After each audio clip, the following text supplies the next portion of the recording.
Hi, it's Mike Gastineau here for Swinomish Casino and Lodge, one of the title sponsors for Iconic Sonics, and a great place to get away from the hustle and bustle of Seattle. Just an hour north of the Emerald City and just outside of Anacortes on Highway 20. Beautiful views of Padilla Bay and Mount Baker, and fast-paced gaming, great entertainment, terrific food, a perfect getaway place for you and your friends, the Swinomish Casino and Lodge. When you need your next getaway, go to SwinomishCasinoandLodge.com. Tell them Mike Gastineau sent you, and be sure to check out the Iconic Sonics podcast and our great conversation with several Seattle Supersonics from the past, the present, and the future.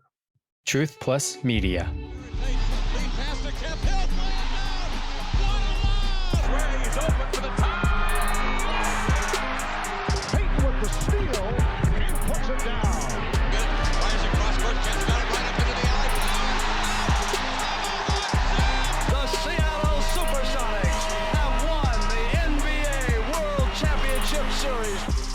Welcome to another edition of Iconic Sonics. I'm your host, Mike Gastineau. We're brought to you by Swinomish Casino and Lodge and Dick's Drive-In Restaurants, and we've got a great show today. Normally, we would start with Marc Spears, a celebrated NBA writer. You've seen his work on Andscape and on ESPN, and he's our guest. We'd welcome him first, but he's got to be welcomed second today because our first order of business is to welcome to Iconic Sonics for the first time the Hall of Famer, George Karl, as of early April, inducted into the Basketball Hall of Fame. And George, congratulations to you and good to see you again. It's been a great couple of weeks. I can't deny it. I'm enjoying the ride.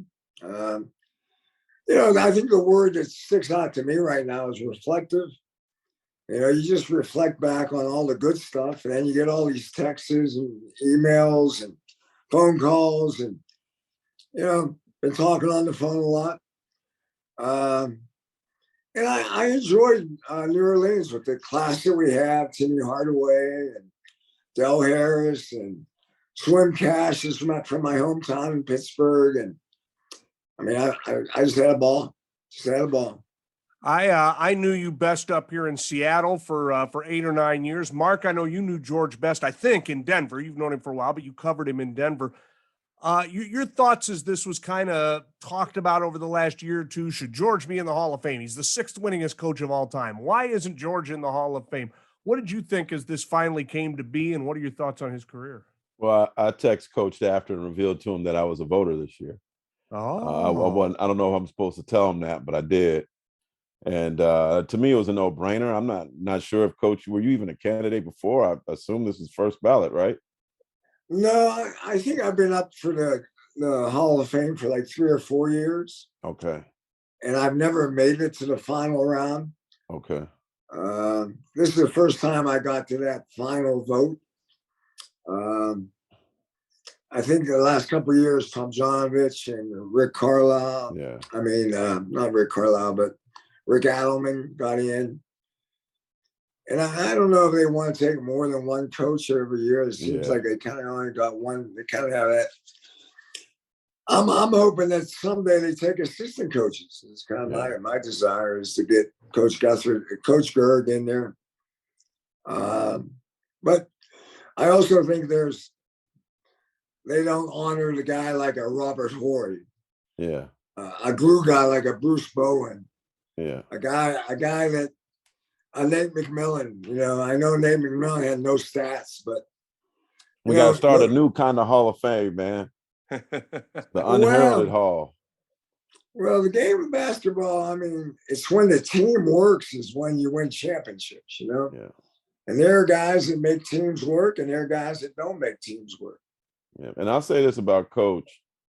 When I got the ballot, he's one of those candidates where you say he's not in already. Like I just assumed he was in. So Coach, you're a no-brainer. Like to me, it wasn't even up for debate. I don't even know if I even read your chart. I just signed it. Yeah. Well, I now know one vote I got. I don't know any other voters, but I know one guy. Yeah. I think Doc Rivers might be a voter though. I'm not sure. Yeah. But I was telling Coach this earlier, Gas. It's a secret society, man. I've done it 3 times. I actually kind of like them doing it that way. And it's old school, man. They send you a package in the mail, and it's like Xerox copies of each person with all their stats, and then another paper with other things you should consider about them. And I've always kind of looked at it like your whole body of work. It's not just NBA. It's like, especially for players, high school, college, everything. I mean, like your playing career is considered as well, right? So, like it was like I said, it was a no-brainer. But I filled out all the other ones, mailed it in. Like, oh, it was all old school, man. I had to stamp on it and everything. This wasn't no internet deal like they do for NBA now. And I enjoyed it, and it was a pleasure to quickly check that box. George, when people ask anybody what's the greatest day of your life, a lot of people will default to maybe the day they got married or the day their children were born or something like that, and that's understandable. The greatest day of your professional life, I'm going to have a hard time believing there was any day better, your basketball life, I should say, than the Saturday you're in New Orleans. Duke is playing North Carolina in the semifinals. First time they've ever met in the tournament. Mike Krzyzewski's last year. You find out you're going in the Hall of Fame. It's 2022. Your number was 22. Here comes this, Carolina Duke is like Red Sox Yankees. The one thing about that rivalry, it always delivers. They don't play boring games. They're always and that was a classic. Your guys won.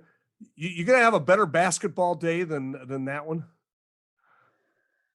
That Friday night with the Hall of Fame class and sitting there and having dinner and everybody talking about their experience. And then Saturday is, Carolina kicks Duke's butt. No, I can't have a better day than Saturday.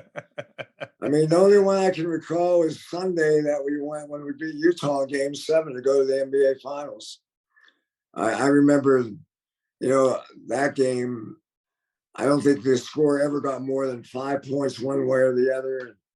Tremendously close game. And then walking around Seattle after winning a Sunday afternoon game in Seattle. I believe it was Sunday, but it might have been Saturday. But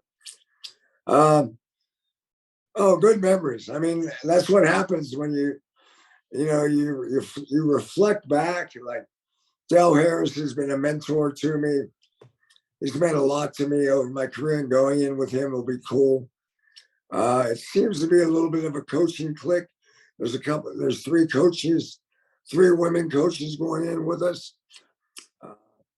So I'm looking forward to September. The ceremonies, I think September 10th. And I don't know. It's just going to be a party all summer long. Yeah, good for you. It's been earned. Who there'll be several people involved, I'm sure. Who do you see as being involved from Seattle? You had legendary stuff happen to you in Denver. You had a great run, a short run, but a great run in Milwaukee. But we kind of consider you ours up here in Seattle. Who do you see representing the Sonics and the Sonics part of your career in September? Well, I think the one that comes to mind right now is Gary. Gary is in the hall, and there's, I think I got 2 guys, Ray and Gary, and I think Gary and I had such a great history of combativeness, anger, and then loving each other and being friends with each other. Now, Gary's probably been as loyal to me as anybody I've ever coached. And, I love Nate. I love Deadlift. I don't know exactly the format of the speech. I don't know if you're allowed to have 1 or 2 or 3 or 4 guys kind of stand up with you. But the 2 that I would want is Seattle, Carolina, and probably in the same way, maybe a Denver presence. Those are my three favorite stops. Milwaukee's close, but we had some failure in Milwaukee more than ultra success. Mark, I know you're based out of Oakland, and therefore I assume you cross paths occasionally with Gary Payton. I'm going to assume Gary'd have no trouble standing up for George. Those 2 are. I always thought Gary was an extension of George on the floor. I thought their body language reminded me of each other, their combativeness. They battled. I mean, those guys wanted to win more than any two coach and player I think I ever saw. What's Gary up to these days? How does coaching stint go? I can hear Jerry now. Oh man, I love George. Man, I love George. Yeah, I'll be there. and I think what you get to do, Coach, because I've been there a few times, is you have some people that like escort you. Could be one person, it could be three people. So if you feel like, you know what, I want somebody from these three eras that were important to me, North Carolina, Denver, Seattle, you could, pick a Michael Jordan and a Gary Payton and, whomever from Denver to be up there with you.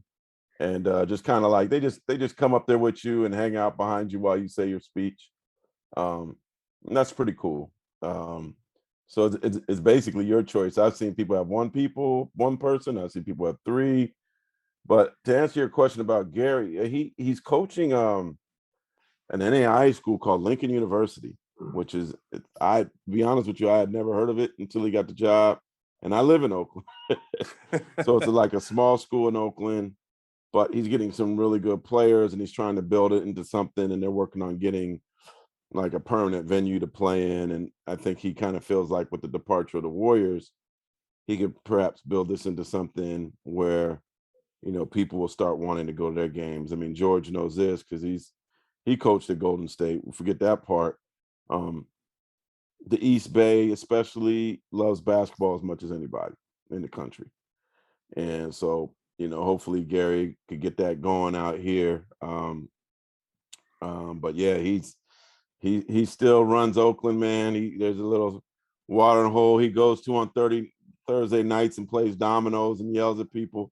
It's his, he keeps inviting me to come, but I haven't made it out there yet. I'll get out there with him. But nah, I mean, GP, I was actually in the same flight with him returning back from All-Star, and he's still the same hoop, man. And his son is playing phenomenally with the Warriors, man. Just yeah, he's been in so many different places, and it's funny to think that he just never really found a home. Well, he definitely seems to have found a home with Golden State and went from being barely making the team as a 15th man to like in their rotation defensively. Mark, I want you to talk a little bit about Jamal Mosley. You wrote a one of your latest pieces, might be your latest, was about the coach of the Orlando Magic. And he's got 1 year now under his belt. He traveled a long road to get the gig. And along that road he traveled, he benefited from knowing George in a real direct way. And I'd like you to tell that story because I think one of the things about George's career, and I found it out the longer I knew of things, and even after George had left, you find out people that George, you've always had a desire to help people along the way, and people help you, and it's just paying back. It's what you do. It's what you're supposed to do. But Mark, talk about Jamal and his rise and how he was directly impacted by George. Yeah, Jamal was a college basketball player at Colorado. About as good a human being that you'll find, certainly a better human being than me and George. Just a nice guy, right? Me and George have some asshole in us, excuse my language, right? But Jamal's not like that, man. And he finished his playing career overseas and was considering going back around 2005. And he just like moved in a Denver suburb with one of his buddies. I don't even know if George remembers all this. And was just, took one of the rooms up, might have been living rent free. And he bumped into Welsh, one of George's John Welsh, one of George's old assistants who recruited him at Fresno State. He's like, man, why don't you just come down to Pepsi Center? You still young enough in shape where, George knows this, like young assistants who could still play a little bit is good because they could play their players in one-on-one and give them somebody to work out against when they need it, And so Jamal was like 6'7", versatile. So, he could play against Melo. He could play against Kenyon. He could play against different guys in one-on-one. So I think in a volunteer way, he kind of became valuable. And so he was broke. He was living with one of his buddies. And he said on occasion, George would pull him aside, say, here, man, and be like $2,500. Hope this helps you out. I respect what you're doing. George also like invited him into coaching meetings. I think he brought him to like summer league. And eventually he ended up earning a spot as one of your assistant coaches towards your latter days in Denver. So he is certainly, it's funny, George, you're like this. I was speaking to somebody yesterday about a coach who I'm not going to name, but he said he told the coach, do you care one day about what your coaching tree is going to be like? Does that matter to you, or is it just about you? And George has a coaching tree. George has cared about other people. And I'm sure when he sees Nate McMillan, when you see Jamal Mosley, when you see Scotty Brooks, right? Like that's got to make Coach feel good that he played a role in getting these guys an opportunity to be a head coach. And maybe I'm missing a few people as well, but thoughts, Dwayne Casey. Yeah. And I mean, we could keep going. Shoot, Gary Payton, right? So, for that matter. But Bobby Carr. Yeah. Exactly. Well, he grew up in it. But Jamal was like, man, like, George basically gave me a chance when nobody else would, and he helped me eat. Like, so, and I asked Coach about it, and Coach, you could go on and tell him what you told me about it, but I think when he speaks about George, it certainly was with reverence and a lot of gratitude. What do you see in young guys, George, when you want to help them? I mean, I know you want to talk about what Mark said. What is it that you see in a guy? What do you like to see where you go, okay, I'm going to help this guy? You can't help everybody. What's the differential thing there? Well, with assistant coaches, to me, it's that more their energy and their positivity and their work ethic. Are they going to understand that they're going to be at the bottom of the totem pole and put in the time? But, I don't know when it was just about time I got here in Denver. Gerg came, and Gerg and I have known each other since high school. And I think when we got here in Denver was when we really said, hey, let's don't worry about anything, let's start making coaches. Instead of trying to find coaches, let's make coaches, bring them in, put them in our locker room, give them assignments, and move them up and down. Chad Iskey was in the video room. Jamal Mosley was basically nowhere. John Welsh was a behind the bench workout coach at Memphis. Guys that I knew, and then Gerg knew also. Well, we've had Stacey Augman. We've had Rick Brunson in our program. We've had, we've had. Other really, Melvin Hunt is a great assistant coach for us here. And I like diversity of people, different personalities. Right. In our run here in Denver, we brought Vance Wahlberg in. From the West Coast, just because we wanted to change our offense a little bit. Now everybody's running that offense, so it's kind of an amazing osmosis of why things work, why guys work. Jamal Mosley was somewhat of a no-brainer, though. He was tremendously professional. He's very bright. He's a hard worker, and he's 6'7", 6'8", and can still play. And we needed that guy. John Welsh was getting a little older, couldn't bump and grind as much with players. And so all of a sudden, John and Jamal, that fit. Tim Gergridge with that really fit. So we had a culture of getting better in our locker room every day. Tim Gergridge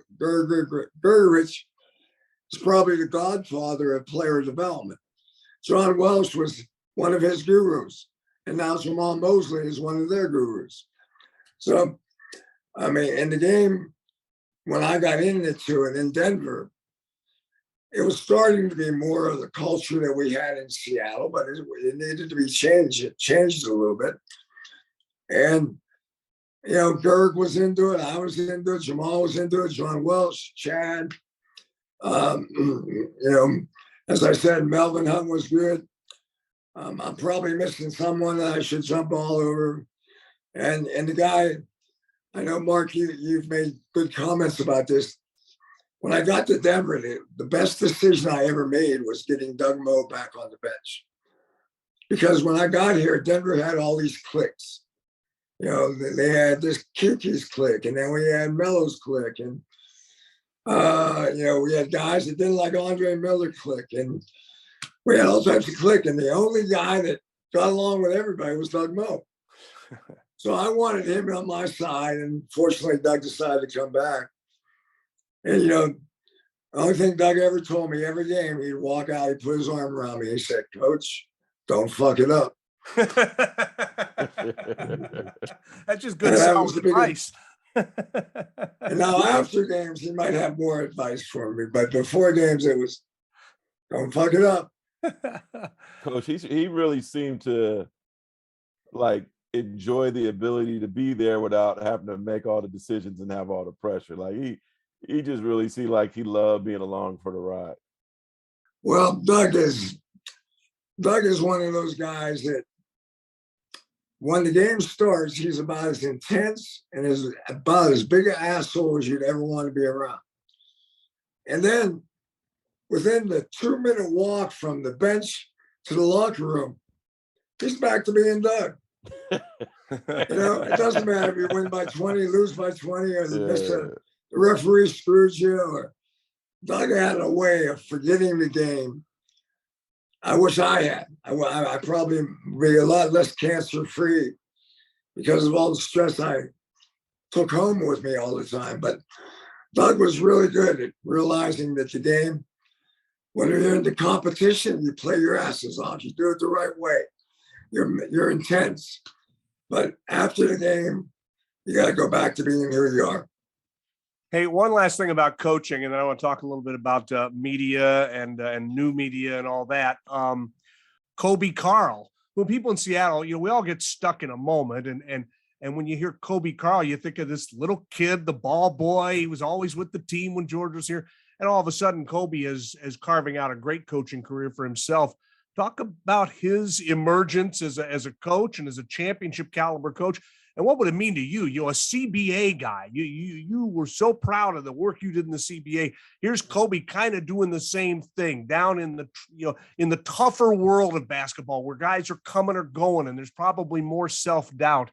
He's emerged as a real good coach, George. I can't imagine how proud that makes you. You can't imagine. I mean, Kobe and I talk probably on a daily basis now, just on watching his games. And Kobe is a sponge. That's what I really love about him. He's a sponge because he wants to learn. And I think he's one of the best coaches I know in the game of basketball right now on understanding where the game is. You know, I'll be honest with you. I don't know how you relate to today's player, but Kobe does a really good job in relating to today's player the tough things of basketball, of playing the right way, of playing with the right attitude, being a pro. Kobe doesn't get a lot angry like I did probably, but he has a calmness to his demands. And I think that's probably the way we got to go in today's coaching. Coaches got to kind of calm down and not be in the face as much as express what you want, communicate it, but do it in a way that they'll accept it. And I think Kobe does a great job of that. You know, he won the G League first tournament in December, the money tournament they have in Vegas. And now he's in the finals again against Rio Grande Valley. And I think it's going to be a good series. I think tonight's the first game, and I'll be watching with my pen and paper, taking notes. George Karl, the Hall of Famer, Marc Spears from ESPN, Iconic Sonics, Part 2, coming up. Our thanks to Swinomish Casino and Lodge and Dick's Drive-In Restaurants. Iconic Sonics is proudly supported by Swinomish Casino and Lodge, and they're proud partners with Iconic Sonics. They're located on beautiful Padilla Bay, just north of Seattle. Casino, lodge, dining, entertainment, and more. Swinomish Casino and Lodge provides a perfect getaway for relaxation. A full-service entertainment destination, including a 98-room luxury lodge, multi-purpose event center, and casino, open daily from 8 a.m. to 2 a.m. with a great mix of slot machines and Las Vegas-style table games. And for the food connoisseur, check out the 13 Moons Dining Experience, one of the finest in the area, a beautiful restaurant with cuisine designed to enhance the flavors of the Northwest. Swinomish Casino and Lodge, check out the best casino in the area with the most outstanding customer service, offering a luxuriant, state-of-the-art experience while maintaining and upholding the cultural identity of the Swinomish tribe. Swinomish Casino and Lodge. Find out more at SwinomishCasinoandLodge.com. That's SwinomishCasinoandLodge.com.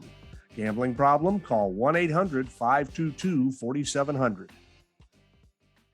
Iconic Sonics is fed by Dick's Drive-In Restaurants. What can I tell you about Dick's food that you don't already know? Probably nothing. They're a Seattle legend for serving great burgers, great fries, great shakes. What I can tell you that you might not know is Dick's also has a cool t-shirt now that salutes the 95-96 NBA Finals Sonics team. Take a look at the Sonics t-shirts available through Dick's at Dick's Drive-Ins, their Twitter feed at Dick's Drive-Ins. You'll see the photos. You'll buy the shirt. You'll be happy. Thanks to Dick's Drive-In Restaurants for the support on Iconic Sonics. And our nonprofit sponsor on Iconic Sonics is the Run Freely Foundation, a 501c3 organization founded by our friend Kenny Main. It raises money to help financially support veterans who need limb salvage, medical care, and rehabilitation. Years ago, Kenny suffered a catastrophic ankle injury, and after years of pain, he found relief with treatment in 2017 that got him both walking and running again pain-free. With that discovery, Kenny wanted to help others in pain, and the Run Freely Foundation was born to help provide the care he received to those who cannot afford to cover its costs. You can find out more and get involved with this great organization at runfreely.org. The Run Freely Foundation, proud sponsor of Iconic Sonics. All right, part two of Iconic Sonics with two icons in their own right. Certainly an iconic Sonic, an iconic Nugget, an iconic Buck, an iconic Tar Heel. George Karl is our guest. Marc Spears from ESPN and Andscape is also the site that he writes for. Mark, what was the old name of that? I'm trying to get used to the new name. I see your sweater. What's on your sweater? My sweater's Undefeated since 2008. That's my Sonic sweatshirt. That's the old name right there. Undefeated. There it is. You'd think I would have known. Yeah. Hey, I know George wanted to talk about this a little bit. I'm interested in getting your take on it about how media works with today's NBA. I mean, look at this, for example. I live on an island north of Seattle. You're down in Oakland. George is in Denver, and we're having a conversation. It's going to get put out into the world, and people can consume it. And it's media. It's something that certainly we were not capable of doing 5 years ago, 10 years ago. There's more coverage. A friend of mine calls it the democratization of sports. Really, anybody can cover sports right now. You can do a lot of things. I go back to the talk radio days. I mean, you talk about $2,500 to Mosley. George offered me $2,500 once, but it was just to go away because I was a talk radio guy. And he's like, could you just leave me alone for a while? George, you've always been interactive with the media. Mark, I think you know that from covering him. What's the state of media in the NBA right now with all the new coverage? Is it better? Is it worse? Well, I think what we're on now is maybe one of the few, if only, probably the only thing that came good out of the pandemic is that, people started using Zooms. I mean, I remember right when the pandemic hit, hey, get on a Zoom. We could do interviews that way. And that kind of kept a lot of us media people afloat in a lot of ways, especially from a video standpoint. Right now it's challenging. And George, maybe you could refresh my memory because I think it kind of changed with you. But I remember we used to, like, when I started covering NBA in '99, we used to watch the media that covered the team. We were actually allowed to watch the entire practice. And that was so helpful for us, man. Like, you knew why George make decisions that he makes. It actually, I think, helped the coaches because it wasn't about that name anymore. I could see, okay, that's why he's not playing. That's why coach really likes this kid, Ryan Bowen, right? Like, because he worked so hard, and why he's not really, this guy's getting on his nerves. And we would get to see practice. Like, obviously, we would have to be a little protective of what we saw. And we had like this unwritten rule that if there was a fight, we didn't see it. right? Like certain things, like there were certain privileges, but certain things we had to adhere to if we were able to see those practices. And now you get to see like the last 10 minutes, the free throws, and for a beat writer, it's terrible. We used to be able to go into the locker rooms for 45 minutes before a game. That dropped to 30 minutes. Now it's 0 minutes. Now after the games, we can't go into locker rooms. And I think in a lot of ways, that's where you built relationships. Sure. And even with George, like one of the things that was always cool about George, man, like if I needed some notes, pregame notes, like something that I needed to hold for the next day so I could worry about my game story and just get my notes done, man, George would fill it up. Like you could ask George about basketball. You could ask George about what's going on in Italy. Like it didn't matter. Like whatever was going on, like George could give you a great answer and a great anecdote and something funny. And you know, to be honest, you know, George knows like he had a tough job, and you some days he liked us and some days he didn't like us. And it worked both ways, but we respected each other. We had and George always would come in. I always remember this. He'd say, "What you got for me, Spears? What you got for me?" And I always knew that pregame I had to come with some tidbit, like something George didn't know. And if I didn't give him anything, he gave me that look like, you gotta be better, man. Like, come on now. So I would come with something. I would give him something every pregame. I would go out of my way to find something George didn't know, and that helped us build a relationship. It built a bond. My whole thing is I'm trying to figure out with this a tremendous amount of opinion and information. How do we find the truth? How truth has become kind of important to us in today's world of a lot of opinion, a lot of spin, and a lot of PR that tries to keep you away from the truth. And George, you know this, like, you know who to believe and who to get your information from. You know how to dissipate that.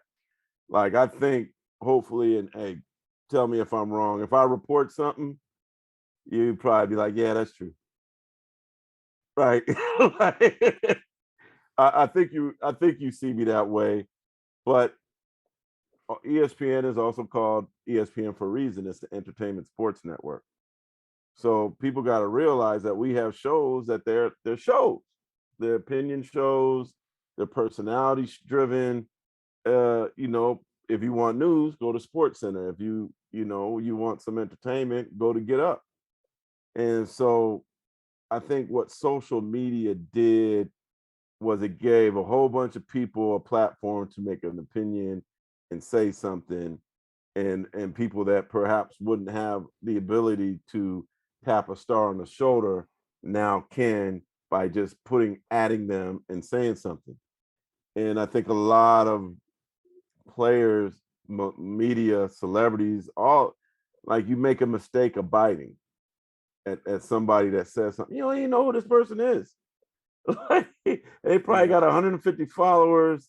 They're like in Des Moines, Iowa. Like, I know people that have friends that, like, all they do is go online and try to troll people to see if they can get somebody to bite. They go fishing, trolling. You know what I mean? And so what I try not to do is pay attention to any of that unless it's somebody a note saying something. I've actually gotten death threats, sadly, online for making some basketball comments about somebody, to the point where ESPN actually had to bring some security around me during the Raptors Warriors finals, which was sad but true. And so now my thing, coach, mute button, block. Like, I don't even give it any energy, man. Like, it's not worth it. I know whose opinion to respect and who doesn't. And it's funny because also some of my friends, they'll give me these media reports. Oh man, this is how the Lakers can trade for Steph Curry. I'm like, where'd you get that from? Basketball Scribe News Net. Like, huh?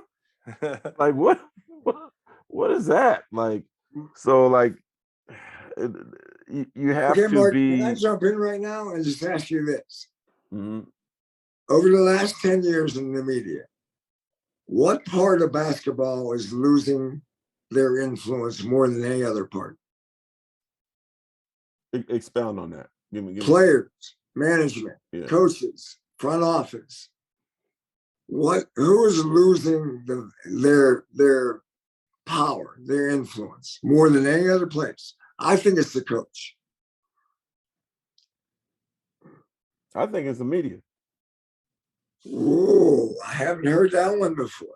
And it's because of what I was saying earlier. Like, when George Karl was coaching the Nuggets, I was sitting on the scorer's table 3 feet away. Right. If George Karl was coaching today, I'd be sitting in the upper deck, and after the game, and before the game, he gets shoot in real quick and shot out like he's the president of the United States. It's harder for us. I think it's has a negative effect all around. It's hard for media to build relationships with players and coaches and front office and vice versa. And so because of that, the reporting's not as good. The familiarity is not as good. There's not as many abilities to write beautiful features on people, get to know them, go in the locker room, kind of chit chat with them, see what they're about. Like, when George was coaching the Nuggets, after he do his, when he would ask me for something, it would be after he answered our questions.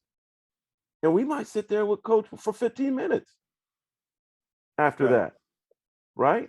That doesn't happen now. I mean, maybe I'll get some small talk with some coaches I know here and there.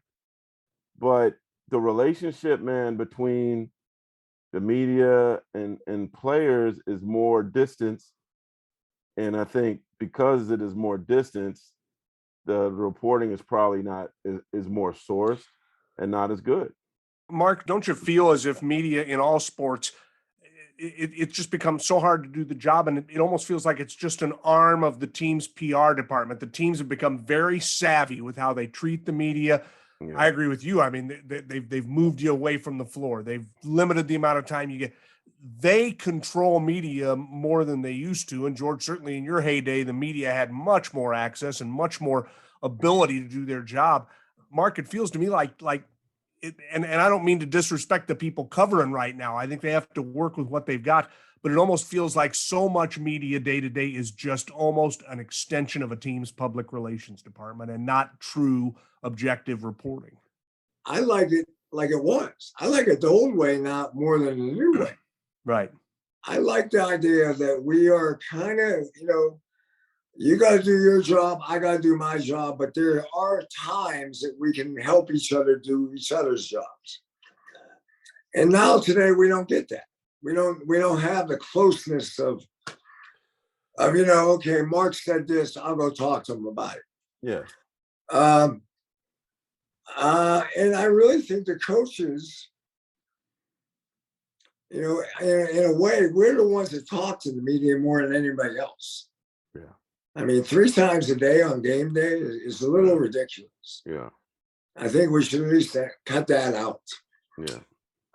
But in the same sense, there's so much more information, more opinion, more stuff. But are we smarter because of it? Sometimes I don't think we are. I think we're more confused because of it sometimes. Yeah. But like, to George's point, like, I remember I'll tell the story, George. You wouldn't remember this. We had he was mad at Mark Kisler. We had a conference in Denver. See him roll his eyes already? Yeah. Mark Kisler used to just drive him nuts sometimes, right? But Mark, he oftentimes, if he wrote something, he would come to the game the next day. I give respect for that. But it almost seemed like he had something going on with Coach for a minute. So Coach was taking it out on me, right? So, and so, but I after a while, I said, Coach, my name was Mark with a C, not Mark with a K. You remember that? And I said, if you got a problem with Mark Kisler, man, I'll give you his phone number. You can call him. And that was like, coach actually laughed. He's like, yeah, let me leave Spears alone, man. But coach was like, he said, you guys are on the same team. You guys are on the same team. But there was an ability then. I mean, you could still do it now, but I think there was a better ability then for the coaches and the players to work out any like confusion or differences that they had. Well, that's interesting. I mean, what I've heard, like Vic Lombardi here in town said on a podcast with me about a year ago that the players don't need the media. The players can do whatever they want by social networking. Yeah. Oh, that's bullshit. Well, what I'm saying is what I see is the media, the social media, where does it fit? Does it fit above the media or below the media? Or does I don't think social media is really media. Social media is a social platform. It's not really a media. And I mean, I use social media to promote my work. That's it. Right. Well, to put out some news, but States that ran our country with social media. Oh, yeah. I get and I'm that. going, we can't have this anymore. Yeah, we can't do this way. It can have an outsized influence, no doubt. No question. But in terms of me, like telling stories, like getting to know people, I can't tell your story just from afar. Like I gotta if I really like, George knows this, and I think you know this, guys. I'm a storyteller, man. That's what I do. I've done different things, covered teams, newsbreaker, blah blah blah. But I think my bread and butter has been telling stories. What I've learned from my podcast and what we're doing with Truth in Media is we want soulful, in-depth stories rather than a lot of bullshit. Yeah. A lot of gossip. Yeah. Tell us the real facts. Yeah. Tell us why Golden State has been able to handle this chaos that they've had with injuries and still be a pretty damn good team, where most teams would have fallen apart. Yeah. Tell me the truth of why Steve Kerr has done a hell of a job of transforming this team, a championship team with Durant, trying to get it back to be another championship team without Durant. And I'm glad you value that, Coach. I mean, I think the younger generation, and it's kind of like when you would go to the grocery store and there would be that rag by the, when you bought groceries that would tell you what was going on, right? The rumor rag. Yeah. Like people love rumors. They love that quick hitting rumor stuff. And, oh man, did you hear this? Did you hear that? Did you hear this? And it's become an extremely lucrative business. Adrian Wojnarowski is the best at it, right? For me, I like to tell stories, tell people something they didn't know, perhaps maybe even change the way you view the world based on the story I wrote about that person or what they're doing. I found it's interesting, Coach, when covering the NBA, I ended up, when I was covering the Nuggets, just kind of coincidentally, hey, so-and-so is going to go visit this elementary school, or so-and-so is going to visit this cancer patient, or so-and-so is going to visit this program that helps inner city youth. And a lot of times what I learned from that thing, that it wasn't just some, like these players, these coaches were really passionate about whatever that is, and you can find something deeper about them. And that's kind of where I was like, I like these stories, man. I got a great compliment yesterday from one of my wife's coworkers who says, when I read Marc's work, I feel like I get to know people. And that's just, man, that's like everybody has their own lane. There's a lot of different lanes to go to. But if I tell a George Karl story, and I've told George Karl stories, we've talked in depth about some stuff. I want by the end of that story that you felt like George, even though you never even shook his hand. Well, I think you're showing us that you like more in-depth stories. Yeah. You don't want on that post-game story about what happened in the game. You want more depth on why it happened and who was responsible for it happening and who supported who because of it. Yeah.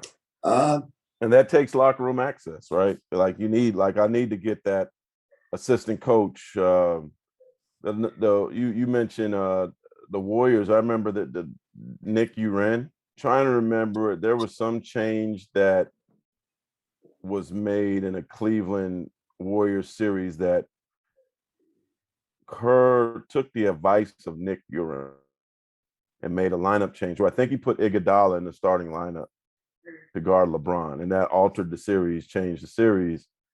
And I remember I had to go on the team bus before the Warriors left after one of these games to find Nick Uren to write that story about how how Steve trusted one of his, he wasn't even sitting on the front row, he was sitting behind the bench. But it ended up being a really, really good story that I think people love because it was deeper than the Warriors won the game.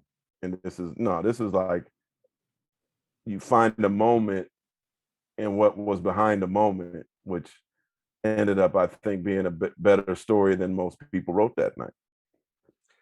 Marc Spears and George Karl, before we wrap it up, guys, speaking of stories, two of Marc's recent stories involved Seattle guys, Paolo Banchero, who is maybe going to be the next big thing in the NBA. He certainly was the next big thing in college basketball this year. And a story on Jaden McDaniels that kind of mushroomed into a story about the amount of talent that has come out of this area, given our population size and given where we're located. So a little bit on that, but also on anything you've heard regarding NBA expansion. You know, our belief is with Climate Pledge Arena now ready to go, that the NBA, I don't think it's going to happen next season. Maybe it's still a year or two away. What do you know about the return of the NBA up here, and how righteous would that be given the talent that spins out of this city every single year? I think the only given is Seattle, to be honest. I think a lot of people assume that Vegas will get a team. But one thing that'll probably catch you both by surprise, maybe not George by surprise, is I think the NBA is intrigued by Mexico City. Mm-hmm. And the reason why I say that is because they put a G League team in Mexico City. A lot of people don't know that because of the pandemic. This team, they took over the Capitans, which is a great Mexican professional team, and put them in the G League. So hopefully next season they'll be playing games in Mexico City. And I think the NBA wants to see what those games are like, right? I mean, Mexico City is like New York, right? Right. But here's the one thing that's intriguing about Mexico City, where it's even deeper, and you got to think about, like Seattle. Like I said, Seattle's a given. When it happens, Seattle but if you put a team in Mexico City, you got not only a team in Mexico, you have a team in Latin America. So I noticed that the Mexico City team, Capitanes, even though they played the season, George, your son's coached against them. I'm sure. Ask him next time you talk to him about what those games are like. They are followed not by just Mexico, but all of Latin America. And so I think the NBA is intrigued by, who is following this team. Panama's following this team. Dominican Republic, Haiti, Puerto Rico, all these different Latin American countries are following this team. So think about their television viewership that they could potentially have. Where the Raptors are the team of Canada, like the Capitanes could, if they're in the NBA, could be the team of Latin America. So consider what that potential viewership and money could be. So I folks that probably assume that Vegas is the other team, which it could be, but just keep an eye on Mexico City, because to me, I think that could have a huge, huge impact. And, the NBA is continuing to try to do some global things. You have any feel for timing with the league in terms of when they may want to do this? I've not got a good feel on that, not at all. But I do know that I'm curious to see, like, assuming the world allows health-wise us to do it, how the Capitanas are followed next season in the G League. That's an interesting way to look at it too, and see how successful that is. And then, to your point, that may tip the balance towards going to Mexico City. All right, we're going to run this in I want to hear what Coach thinks about that. He was shaking his head in agreement a little bit. He wants to coach in Mexico City. He's decided. A couple people have told me about Mexico City. It was on, I guess, Adam's radar more so than people thought. And I've always felt that the league office is always searching for how to expand to Europe and how to expand to a more larger viewing audience. And Mexico City makes sense. I think, the expansion right now is probably going to come because of COVID. But I think more than anything, I think, we've been talking about expansion, and I just hope Seattle gets what everybody says it looks like they're going to get. And I don't care if the next one's in Vegas or Mexico City. I'd just be happy as hell to have it back in Seattle. Yeah. I think it's not a matter of if, it's when for Seattle to me. I like anytime I've heard this discussion, it's like Seattle and blank. Tell me about the Dookie. Tell me about the story about the guy scoring goal number 1 in the draft. Banchero. Yeah. You care about a Dookie? Well, I know you wanted to go to North Carolina, and we kind of didn't recruit him. Hey, Mark, let me jump in real quick and say it's a great example of what we were talking about earlier. This is a story. I'm going to emphasize story about Paulo Banchero and his life and where he is now. It was really well done. I learned a lot, and I thought it was really well done. You can talk to George about the Dookie now. Well, George, the interesting thing about Banchero, when he first really truly fell in love with college basketball, his mom took him to a North Carolina game. And they played Syracuse when he was like 15 years old. And she turned to him and said, can you see yourself playing on this level, son? He's like, yeah, Mom, I can. I want to play on this level. Right. And then he ends up playing North Carolina. And he got to play on that level and then some. But I think Banchero, who I give Francis Williams, shout out to Francis Williams, some credit. Francis told me about this kid like 4 years ago.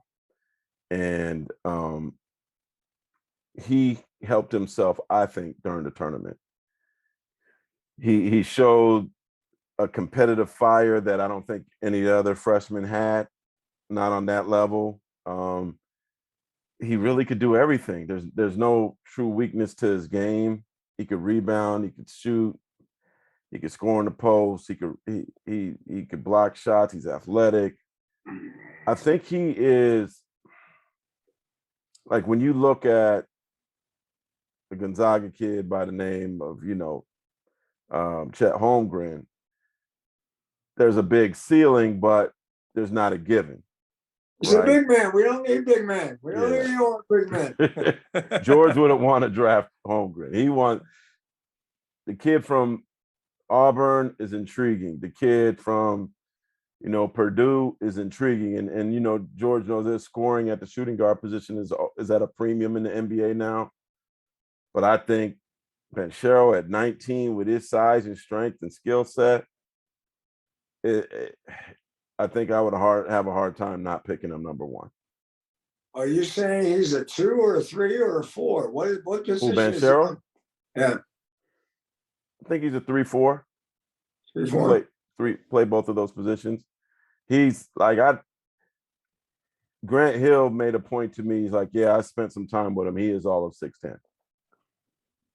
So, he's a big kid, humble kid, good kid, leader. Like, he checks every box to me. Like, I know what I'm getting. He could start for George Karl his rookie year for sure. Yeah. Well, Francis Williams was an original Friends of Hoop guy. He goes all the way back with Sam and I with our first couple Friends of Hoop teams. Wow. Well, he was Doug's coach, wasn't he, at Rainier Beach the first time Beach won the title? And you mentioned Doug in the Jaden McDaniel story. Doug Christie is kind of the guy, if you want to start with a guy, and there were guys before him, but of this modern vintage, it started with Doug helping the guys behind him who've helped the guys behind him, Seattle guys. Jamal Crawford now Jamal Crawford's the new godfather. I will tell you guys this bad show story before you go. So we're at NCAA tournament press conferences, and I said, assuming you feel this way, why does Seattle pound for pound produce the most basketball players? So he starts going on about Seattle, then he starts going on about Tacoma, and then he starts going on about Yakima. I say, hey, I'm gonna give you Seattle and the greater area. Don't bring the whole state because I'll bring California in. Said, all right. So he stuck to Seattle and Tacoma. I said, I'll let him have that area. But it's just stunning to me, like, Coach, y'all been gone for a while. What, 2009, 2010, I think? 2008. And I'm sorry. Yeah, we're sensitive about it. Yeah, and for basketball to still mean so much there, I do give a lot of credit, probably more so to, Jamal Crawford for taking that torch from Christie and keeping that league going, and him having the ability to bring a Kobe Bryant and a Kevin Durant and, different NBA stars in during the summer and allow those guys to touch those guys, and for him to be able to be touched.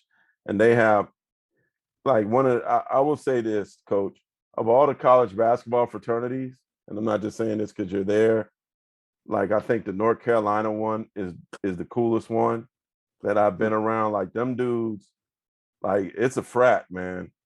Like, they love each other and they'll fight for each other. And Dean Smith, I wish I got to spend some time with him because he seems like, especially after reading the John Thompson book, one of the most amazing human beings ever, right? But in terms of players from NBA cities, LA guys are pretty close. But the Seattle guys, they keep tabs with each other and make sure they're okay.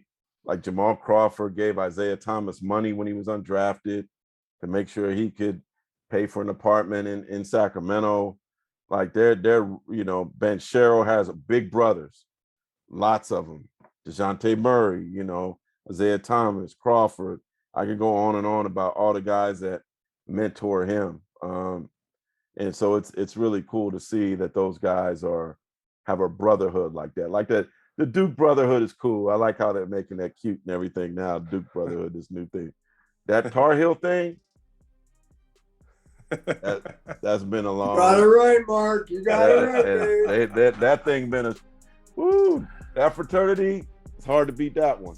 Our thanks to the coach, the Hall of Famer, George Karl, and Marc Spears from ESPN, our guests today on Iconic Sonics. It's all brought to you by Swinomish Casino and Lodge and Dick's Drive-In Restaurants. You can get more information at iconicsonics.com. I'm Mike Gastineau. We'll see you next time.